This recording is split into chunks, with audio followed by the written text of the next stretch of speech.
Brought to you by TechnoSpark 20 series smartphones.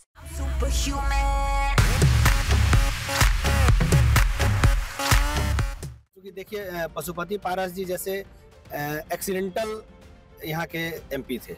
अचानक से चूंकि रामविलास पासवान जी का स्वास्थ्य का हवाला देकर उन्होंने कहा कि हम अपने भाई को यहाँ से लड़ा रहे हैं, आप लोग वोट करिए, तो सहानुभूति वोट उनको मिला। लेकिन सहानुभूति वोट तब तक काम करेगा जब मिलने के बाद, जीतने के बाद आपने कुछ काम किया हो। जीतने के बाद ये सिर्फ रामविलास हमारा दोनों बाप और भतीजे और चाचा में ये झगड़ा चलता रहा। तो आपको जानकर आश्चर्य होगा कि कांग्रेस के एक जिला अध्यक्ष तक यहाँ पर नहीं है। मनोज शुक्ला जी जिला अध्यक्ष थे, पिछले वर्ष उनकी मृत्यु हो गई, तो संगठन जीरो पर है। पारस अगर महागठबंधन से आते हैं तो लड़ाई में रहेंगे सीधा, अगर नहीं आते तो कहीं पूछने की बात ही तो नहीं। उनके लिए कोई जगह नहीं रहेगी। ज्योति जी दैनिक भास्कर के ब्यूरो चीफ है, चाचा भतीजे की लड़ाई, तीसरे के लिए कोई गुंजाइश यहाँ हाजीपुर में दिख रहा है? फिलहाल तीसरे की कोई गुंजाइश नहीं है। न कोई चेहरा है, न महागठबंधन के पास कोई चेहरा है, न बीजेपी या एनडीए के पास चिराग के अलावा कोई चेहरा है। फिलहाल तो नहीं। तो मतलब क्या सूरत दिख रहा है? क्या लड़ाई चाचा भतीजे के बीच में ही रह जाएगा? हाँ, लड़ाई चाचा भतीजे के ही बीच है। क्योंकि देखिए पशुपति पारस जी जैसे एक्सीडेंटल यहाँ के एमपी थे।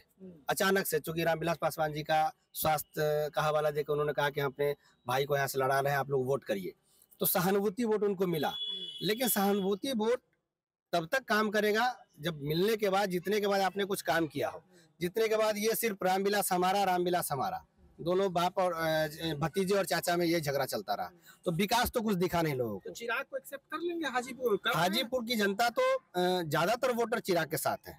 अब देखना है कि कैंडिडेट महागठबंधन के पास कौन है, या फिर ये चाचा हो या फिर कोई नया हो। फिलहाल नया चेहरा कोई नहीं है। लड़ाई किस में देख रहे हैं? चिराग पासवान महागठबंधन, पशुपति पारस महागठबंधन, किनके बीच ये रहने जा रहा है? नहीं, चिराग और पशुपति पारस। महागठबंधन की कोई फिलहाल महागठबंधन अब महागठबंधन ने, जैसा कि सबने बताया, कि पत्ते ही नहीं खोले उसने। हमारा कोई कैंडिडेट है नहीं, उनका पता ही नहीं है। अच्छा, ये राहुल गांधी का भी लगातार दौरा रहा है यहाँ पे, उसका कुछ असर हाजीपुर जैसे सीट पे या हाजीपुर सीट पर राहुल गांधी का बहुत विशेष असर नहीं है। क्योंकि देखिए जो असर है एमवाई समीकरण यानी मुस्लिम और यादव, वो पहले से उनके साथ हैं। वो सीमांचल इलाके में थोड़ा बहुत प्रभाव और ज्यादा होगा। एमआईएम या फिर बाकी पार्टियों का लोग साथ न देके राहुल गांधी के साथ या कांग्रेस आरजेडी के साथ हो, लेकिन हाजीपुर सीट पर बहुत खास प्रभाव नहीं। सर, क्या मतलब महागठबंधन के लिए हाजीपुर की कोई गुंजाइश यहाँ आपको नहीं दिख रहा है? नहीं, देखिए हाजीपुर में जब आपने कांग्रेस की बात किया है तो आपको जानकर आश्चर्य होगा कि कांग्रेस के एक जिला अध्यक्ष तक यहाँ पर नहीं है।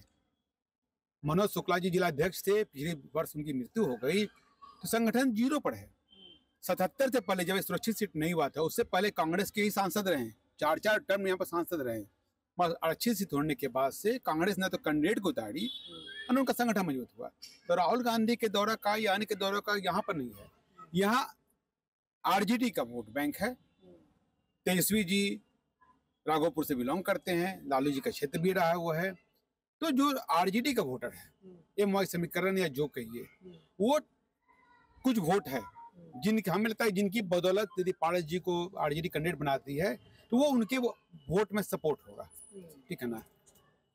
अच्छा सर, एक बताइए कि आखिर क्या वजह है कि यहाँ लड़ाई आखिर में आके चाचा भतीजे के बीच में ही रह जाता है?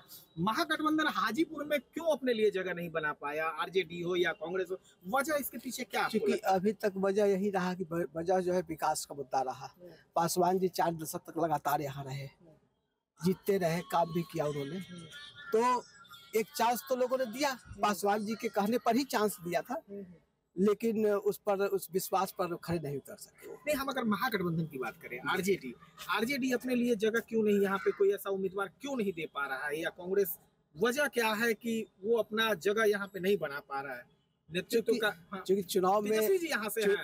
चुनाव में वोट समीकरण पर ही सब कुछ निर्भर करता है, और यहाँ पर जो समीकरण जो है वो हमेशा से जो है एनडीए का वोट अलग और इसका वोट अलग। और आखिर में लड़ाई किसके बीच में दिख रहा है? लड़ाई यहाँ सीधा लड़ाई जो है महागठबंधन और चिराग के बीच। उम्मीदवार की बात करें तो क्या मतलब चिराग और पारस या कौन? पारस अगर महागठबंधन से आते हैं तो लड़ाई में रहेंगे सीधा, अगर नहीं आते तो कहीं पूछने की बात ही तो नहीं। उनके लिए कोई जगह नहीं रहेगी। तो ये हमारे साथ हाजीपुर के कुछ सीनियर रिपोर्टर्स थे जो बता रहे थे कि हाजीपुर में मामला कुल मिला के चाचा भतीजे के बीच का ही बनने जा रहा है। अब देखना है कि पारस क्या फैसला लेते हैं। हाजीपुर से अपनी उम्मीदवारी को लेकर अभी भी उनका सस्पेंस उन्होंने बना रखा है, लेकिन जब ये सस्पेंस खुलेगा तो हाजीपुर की तस्वीर साफ होगी कि हाजीपुर में आखिर लड़ाई किस मोड़ जाएगी।